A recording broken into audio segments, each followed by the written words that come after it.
Are you making fun of me? Isn't it customary to bring high-end desserts? My business partner scoffed at me for bringing my wife's homemade pudding as a gift.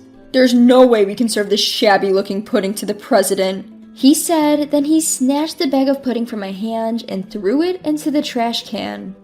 A sad sound echoed in the room. I was left speechless at this sudden incident. Overwhelmed by anger and frustration at not being able to do anything, I returned home. "That man's getting fired," said my wife with a mischievous grin. I was surprised by her smile, which was different from usual. The next day, I was invited to the president's office and was shocked by the unexpected turn of events. My name is Danny Klein, and this is my 10th year working as an office worker. I'm about to take a gift to a business partner, but I'm quite nervous. The reason being that the person I'm about to see is known to be difficult to work with. A man named Walter Morris. If you don't bring a gift he likes, he won't even have a proper conversation with you. At worst, he would say, "Something urgent has come up," and he'd send you back right away. Still, he's an important business partner, so I had to put up with him. One day, my manager came to my desk and said, "That company's patented technology is indeed excellent. You know that it has significantly grown our company." "Yes, but I also do notice that they've turned arrogant because of it." "Indeed, we used to work hand in hand to create better products." My manager's eyes narrowed as if remembering something, then he turned a sympathetic gaze on me. I let out a bitter laugh and ran my hand through my hair at the back of my head. "I've heard that the president and his wife are kind people, despite the current partner, the person in charge, being a difficult man. I hope for things to get better soon." "Indeed, it should improve in a while. It's tough, but that's part of the job." "Thank you, I'll do my best. But picking a gift each time is a headache. He accuses me of slacking off if I bring the same ones." "The gift? Oh, by the way, I remember that the president's wife is quite fond of pudding. If you have a chance to meet them again, how about buying a pudding?" Upon hearing my manager's words, I thought of a pudding from a particular store. Its texture was as smooth as cream and it melted in your mouth. It was a pudding that perfectly balanced richness and sweetness. The pudding made by my wife, Lily. Lily runs a small pastry shop that she has created by renovating a part of our house. Of course, the taste is guaranteed. It's a popular product that's loved by everyone in the neighborhood, from kids to seniors, often selling out by mid-afternoon. I wrapped up a conversation with my boss and decided to rush home after work. At home, Lily, who had finished her work, had started preparing dinner in the kitchen. As I approached Lily, I could smell a faint sweetness. Humming a tune and greeting me with, "Welcome home," I immediately told Lily about the conversation I had earlier. "The boss's wife seems to be a big fan of pudding. I'd like to take some as a gift. Could you make some?" "Do you think my pudding would be good enough?" Lily said this, but I could see she was smiling with delight, which relieved me. Even though Lily is great at making puddings, preparing it as a gift for the wife of my business partner is probably nerve-wracking. But Lily willingly said okay. As soon as she finished making dinner, she started prepping for the pudding without having her dinner, saying she needed to prepare for tomorrow. "Thank you, Lily. I'm sorry." "No problem. I want many people to taste my pudding." Saying so, Lily busily started the prep, moving back and forth between the kitchen and the shop. Seeing her like this, I couldn't just stand there doing nothing. I decided to help Lily with the prep by following her instructions. That day, we ended up going to bed later than usual. Looking forward to seeing the boss and his wife's reaction tomorrow, I immediately fell asleep. The next morning when I woke up, Lily was already awake and popped her head out from the shop wearing a white apron. "It's ready!" On the tray in Lily's hand were several puddings cutely wrapped. "Thank you, Lily." I didn't know what time she woke up to do all of this, but I could feel the effort Lily put into it, and I thanked her multiple times. Lily, seeming a bit shy, laughed and said, "It didn't take that long because you helped me." As I recalled the morning's events, a smile spread across my face. I carefully placed the puddings, wrapped in white paper bags with blue ribbons, on the passenger seat and let out a sigh. With renewed determination, I started up the company car. There shouldn't be any problem if it's Lily's pudding. It will definitely go well. That's what I believed, until I heard a voice trampling on my feelings. What is this? As always, I mentioned Walter's name to the smiling receptionist at the client's entrance and was told to wait a bit. I gently sat on the chair in the entrance, checking to make sure the pudding in the bag wasn't overturned. While waiting, I saw Walter, who had just a hint of a smile, coming from the elevator right next to the entrance. And when he peered at what was in my hands, the first thing he said was, "What is this?" in a dubious tone. I involuntarily flinched. Nonetheless, I replied, trying to appear unfazed. "It's just a little something. It's pudding. My wife, who runs a pastry shop, made it." However, my words were cut off by Walter's scoff. "Pudding? Are you making fun of me? Isn't it customary to bring high-end desserts?" His words were dripping with scorn. His eyes were narrowed and the corner of his mouth was slightly raised as if to mock. At first, I didn't understand what he was saying, but as I slowly realized, I noticed that my fists were trembling in rage. My partner was a client with whom we'd been working amicably so far. I couldn't afford to ruin that relationship here, so I swallowed my feelings and started to speak. "Although not high-end, my wife has been making puddings that are pretty popular." "No way! I can't possibly eat a pudding made by an amateur." Walter roughly snatched the bag of pudding from my hand. "What are you doing?" I was so surprised that I snapped at him.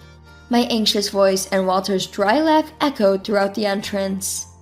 The receptionist who had attended to me earlier and some employees who just happened to pass by were looking at us suspiciously. "I'm bothered by being presented with such trashy stuff." Walter lifted the bag to his face and narrowed his eyes as if examining it. While I felt my blood rising to my head, I struggled to maintain my composure. "But I heard it's the CEO's wife's favorite." "Even so, would you bring something made by an amateur?"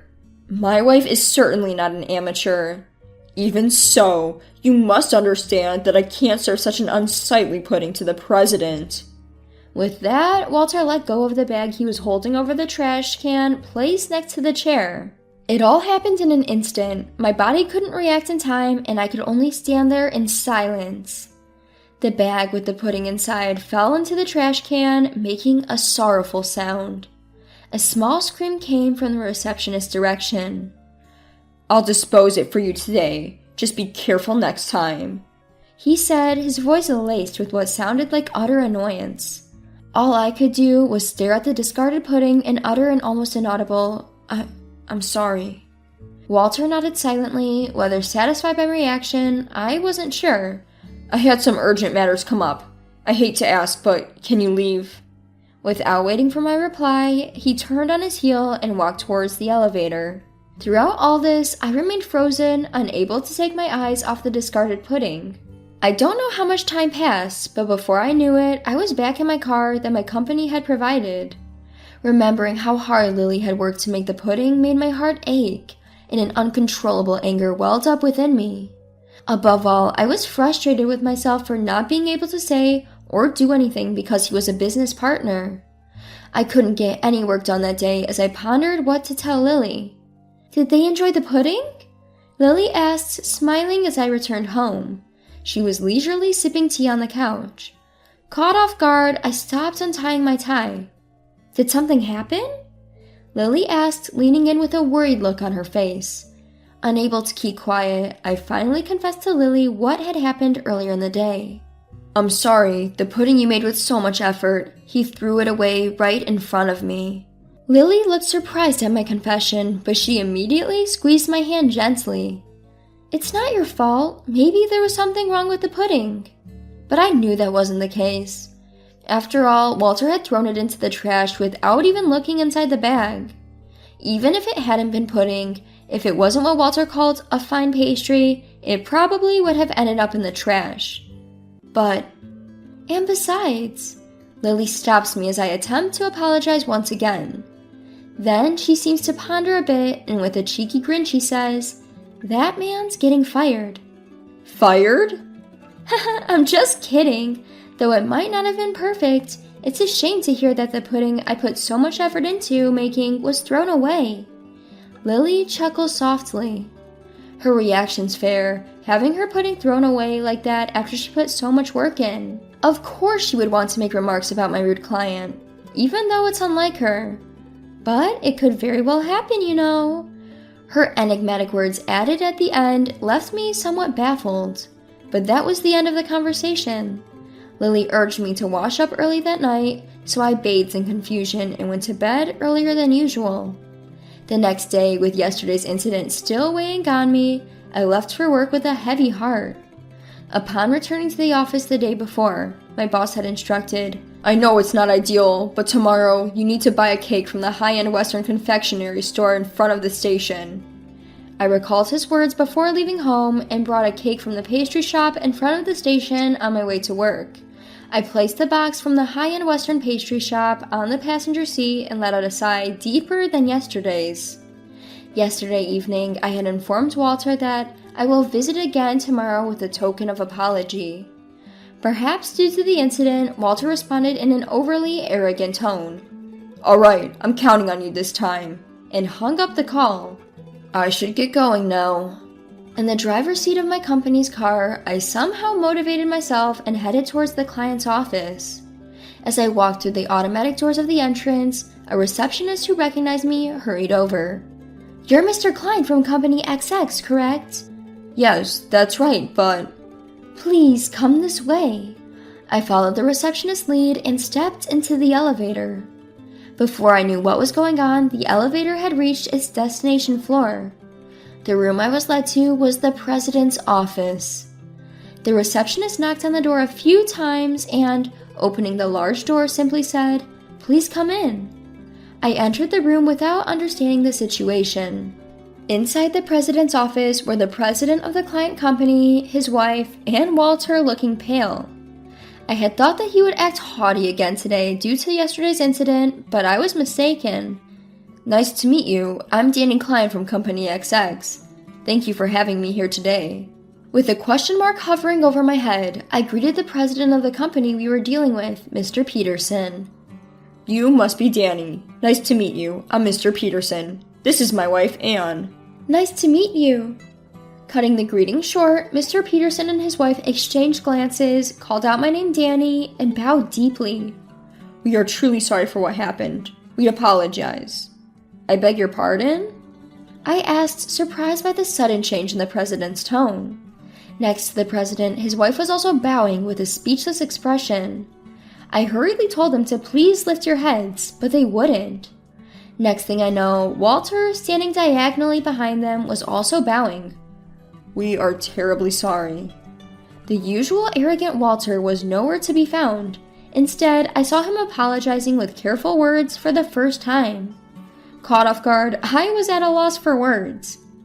"Actually, yesterday, my wife noticed something in the lobby trash can while cleaning," he continued. His wife nodded in agreement.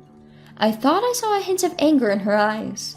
"When she asked around, she was told that the pudding you brought earlier in the day had been rudely thrown away by him. We hurriedly called him to confirm, and at first he denied it, but later grudgingly admitted it." A cold glance from Mr. Peterson was directed at Walter. Upon noticing the gaze, Walter bit his lip and turned away. "I did not know that Mrs. Peterson liked pudding. I assumed it was a lie from Danny, and I threw it away without thinking twice. I am sorry." His voice was quieter than I had ever heard before. As I was stunned by the un-Walter-like attitude, Mrs. Peterson shook her head with a stern face. "That's not why I'm angry." Mrs. Peterson, who had been silent until now, muttered in an anger-laced voice as if to correct him. "Danny, I have also known about the pudding from Lily's store for a while. I also knew it was so popular that it always sold out. Despite being so busy, you had prepared the pudding for me." Unable to endure Mrs. Peterson's gaze, Walter whimpered. "My wife can't forgive you for trampling on the goodwill of the makers, you, Danny, and Lily. I can't believe an employee of a manufacturing company doesn't understand the value of the thoughts poured into a product." I was shocked. Not just because Mrs. Peterson knew about Lily's store, but because she understood the feelings of a craftsman in the manufacturing process. Walter, who had turned from pale to white, began to say, "I'm sorry," but Mr. Peterson immediately pointed out, Face the person you're apologizing to," and made him lift his pale face. "I sincerely apologize for carelessly discarding the handmade gift from your wife yesterday without thinking twice." Walter, who berated and threw away my wife's pudding yesterday, was now apologizing to me, facing me straight and repeatedly bowing his head. In that moment, I felt something clearing up within me. After coming home, I saw Lily drinking tea on the sofa, just like yesterday. Without even greeting her, "I'm back," I began to talk about today's events. Lily, without interrupting me, listened till the end, then smiled and said, "That's what I thought." "That's what I thought? You knew this would happen?" Her attitude since yesterday suggested she had expected all of this. Lily stood up and brought a cup of tea for me from the kitchen. As she handed it to me, she began to speak. "Actually, yesterday evening, a pale-looking man in a suit came to buy our pudding, but it was already sold out. But he told me that the wife of his company's CEO is a big fan of our pudding, so..." Could it be? The president's wife that he was referring to must be Ann Peterson. Lily nodded affirmatively, her face beaming with joy. "It feels so good to know there are people who understand and appreciate the thoughts of us producers.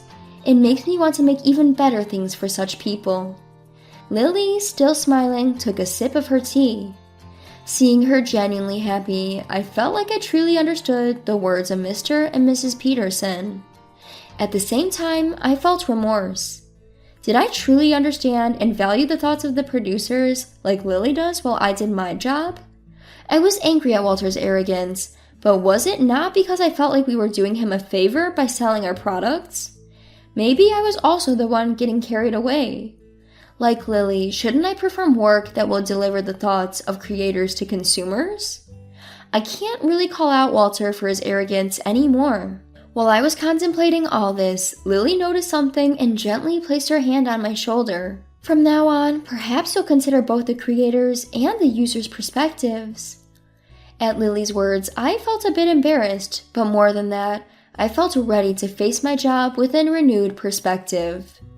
After this chain of events, Walter's attitude changed dramatically. He was no longer cocky and didn't demand gifts anymore. We now share our opinions openly in a good way, improving our relationship. Just like Lily, I also want to continue delivering the creator's thoughts to users through my work.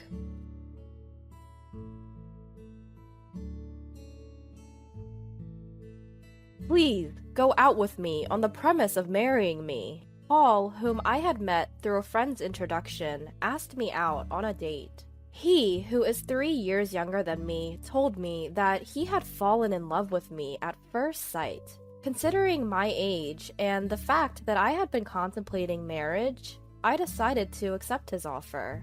We eventually got married a year later. My name is Michelle. I'm 34 years old and I work for an international corporation. I've always dreamed of living abroad. My husband Paul, despite being younger, is a natural-born leader and can be described as the dominant one in our relationship.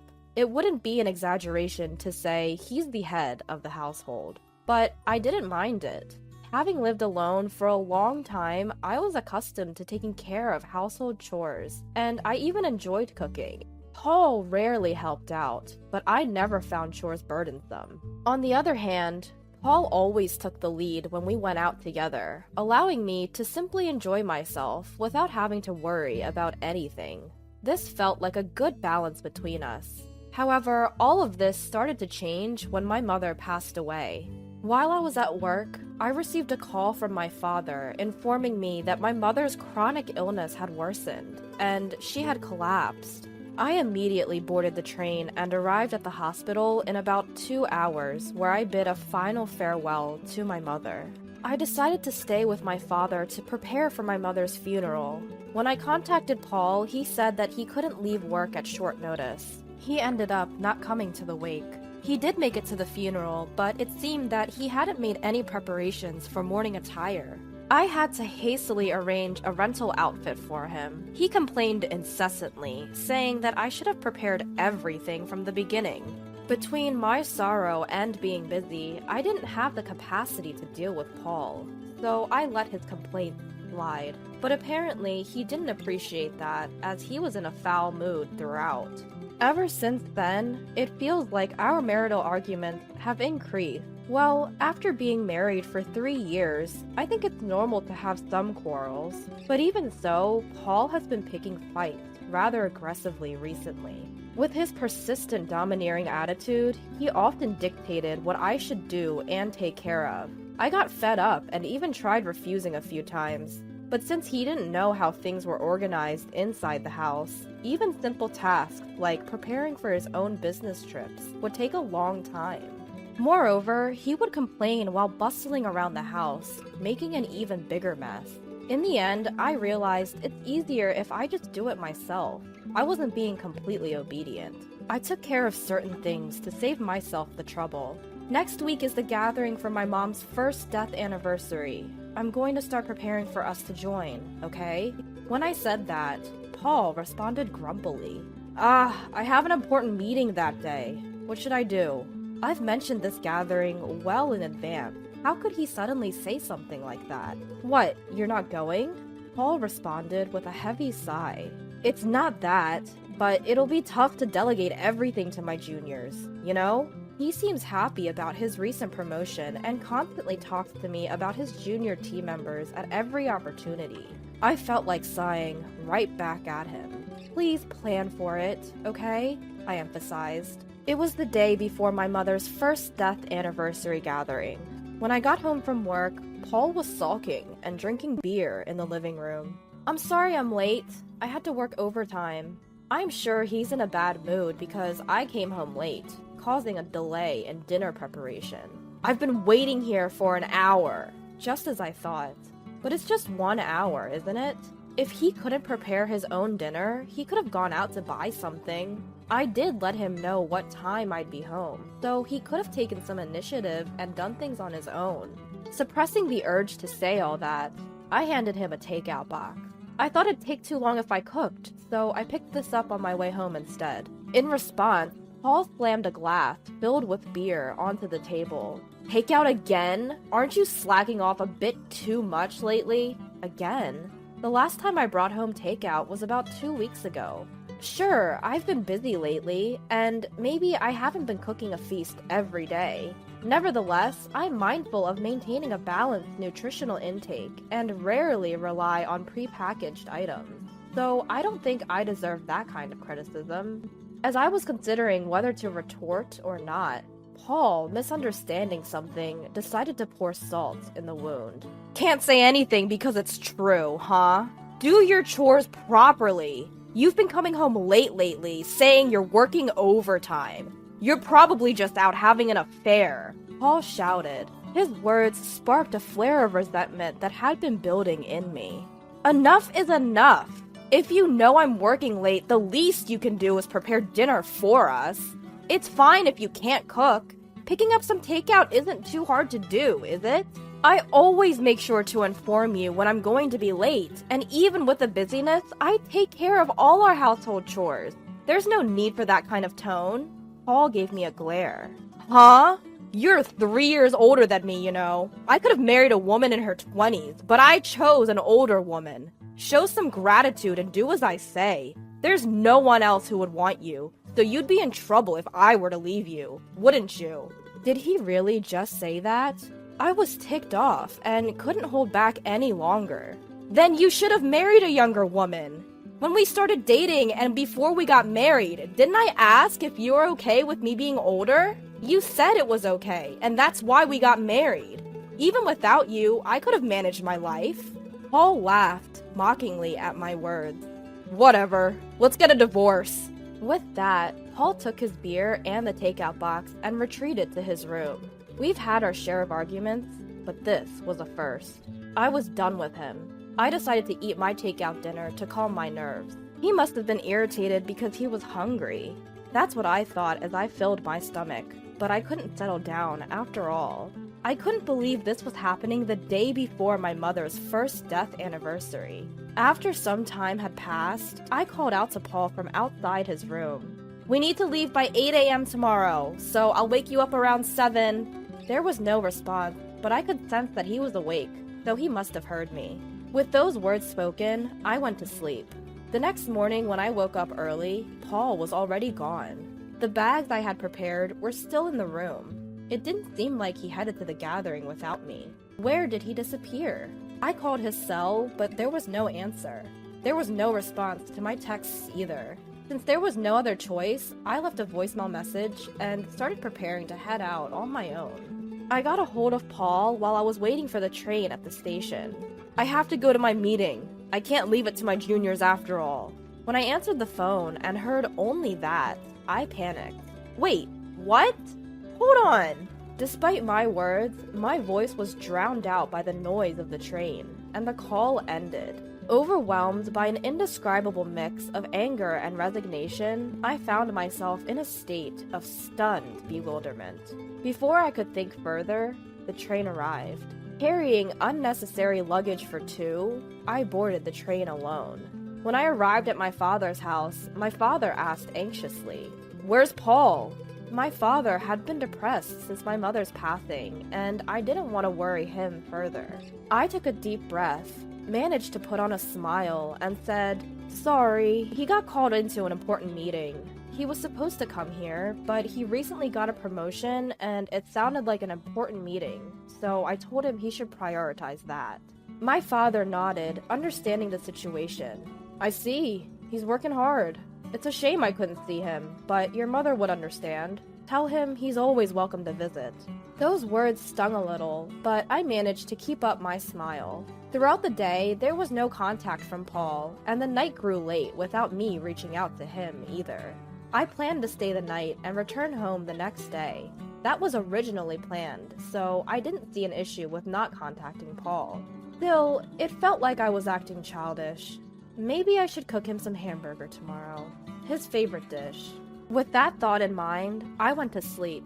The next day, I left my father's house and arrived at home around noon. I wanted to drop my bags off before going grocery shopping. I walked into our living room. As expected, Paul had left dirty laundry sitting around. I sighed at the thought that he still didn't know how to use the washing machine, and dumped the left-behind laundry in the washer with my own laundry. Taking a break and returning to the living room, I noticed something on the table. When I got closer, I couldn't believe my eyes. There were divorce papers, which he had already signed. Why? I stared at the divorce papers, bewildered. Is this his way of asking for a divorce? I pulled out my cell phone from my bag. It should be his lunch break around this time. I wasn't sure if Paul would pick up, but surprisingly, he did as soon as I called. "Paul? This divorce paper. What's this about?" On the other end of the line, Paul laughed. "What do you mean, what's this about? It's exactly as it looks. I don't need an older wife who isn't going to do household chores. That's why I decided I want a divorce. If I break up with you, I can even remarry a younger woman. At the end of the day, a wife is like a status symbol, right? I can't brag about you because you're older. It's quite challenging when my team members ask me about you, and evading the topic is no easy task." I was at a loss for words. I had nothing to say. If you don't want a divorce, then start doing your chores properly. I'm coming home as usual today, so don't forget to get some beer, alright? If you don't like that, take the divorce papers to the family court. It's up to you. With that, he hung up. The call ended without me getting a word in. I guess this is what it feels like to be too shocked to speak. Paul probably thought that if he said that, I would comply. I only did the chores because I didn't like to ask or beg him to do things. He must have thought all this time that I did it because I didn't want him to leave me. He must have thought I wouldn't stand up to him because he's the dominant one. Being married to a younger husband is sometimes envied, but really, there's nothing notable about it. I often found myself emphasizing the fact that my husband is younger. He's average in looks, average in personality, and earns an average income. There's nothing unique about him, so saying he's younger was just convenient. When we got married, I was worried about the age difference. But now we're both in our 30s, and he's only 3 years younger. If there was a decade or so between us, I might feel more affectionate. But it feels bad to be continuously called an older wife when we're practically the same age. I grabbed my bag and headed straight to the family court. When I submitted the divorce papers, I felt a sense of relief. I thought we were getting along fairly well, but that's over now. I can live without Paul. With that thought in mind, I felt a sudden sense of lightness, prompting me to contact my boss and request a few days of paid leave. Thankfully, the busy season at work had just ended, so he allowed me to take about a week off. Since I'm divorced now, I needed to sort out my belongings. I didn't have much stuff to begin with, so cleaning up was a breeze. I took the bigger items to a storage unit, packed my essentials and clothes in the car, and on a whim, I decided to head to a hot spring resort. It seemed to be the off-season for hotels, too, so I was able to book a stay at a cheap rate on the spot. I felt the excitement as I drove. As I enjoyed the hot springs and relaxed in my room, my phone rang. Michelle! I told you to get beer, didn't I? Where the hell are you? It's Paul's usual time to come home. I remembered hearing those words and found it amusing. I'm at a hot spring resort right now. What? A hot spring resort? Why? What's going on? Didn't you say to file the divorce papers if I didn't agree with you? The flustered image of my ex-husband surfaced in my mind, and my laughter intensified. Hold on. Did you actually file it? Of course I did. Why? Why, you ask? It was your idea, Paul. Have you forgotten what you just said a few hours ago? Then I heard his clearly perturbed voice. Hey, you're joking, right? When you say hot spring resort, did you mean you went to some spa nearby? If that's the case, I'll pick up dinner, so just hurry back home. I couldn't stop laughing at the sudden, seemingly affectionate tone as he was proclaiming to be a caring husband. It was probably about an hour and a half of driving. There's even an outdoor natural hot spring. It's quite comfortable. I wonder if it will rain cats and dogs tomorrow since you're going out to buy your own dinner. I've already taken my belongings out so that you won't have to worry about me coming back. Please, take care of yourself. Paul was pleading desperately for me to return. But of course, I had no intention of going back. You're the one who prepared the divorce papers in the first place. Have you forgotten? It was blatantly obvious that you were using the threat of divorce to control me. I told you I could live without you. Now that you've divorced your older wife, you can go find a younger one. Whether you can or not, I don't know. Paul was completely silent. It might be none of my business, but you should probably consider moving out of that apartment too. Finally, Paul found his voice again. Why should I? His voice was barely a murmur. Think about your income. You'll go bankrupt soon if you keep living there. You can't clean, do laundry, cook. You'll have to use a housekeeping service and eat out, right? That costs money. It would be a problem if most of your salary went into rent. You thought you were the one providing for me, but my salary is actually almost double yours. You were never providing for me. If anything, it was the other way around. Also, you were acting all confident just because one junior came alone. But did you know that I have multiple juniors working under me, and even more juniors working under them? I don't usually talk about work because Paul gets moody, but I outranked him in both position and salary. You'd think he'd notice after living together, but it seemed like he was finding out for the first time. Perhaps Paul, being the dominant and proud man he is, kept his ego intact by looking down on me. Now that he can't look down on me, he must be feeling defeated. I've shattered his pride as payback for all these years. The reason I took care of household chores without complaining, even though you acted like a domineering husband at times, was partly because you were younger, and I cut you some slack. And partly because it was too much hassle to ask you for anything. It's not because I needed you to stay with me. I was just taking care of your needs while I was at it with my own chores. So when you said, do the chores or we divorce, of course I chose divorce. We're strangers now. Goodbye then. I said all I wanted to say and hung up. Feeling refreshed, I enjoyed the hotel's food. Afterwards, as expected, Paul reached out for reconciliation, but I told him with a smile, I'm older than you. I'm sure you don't want me back. Presumably, he wasn't successful with younger women. Eventually, Paul gave up and moved out of the apartment.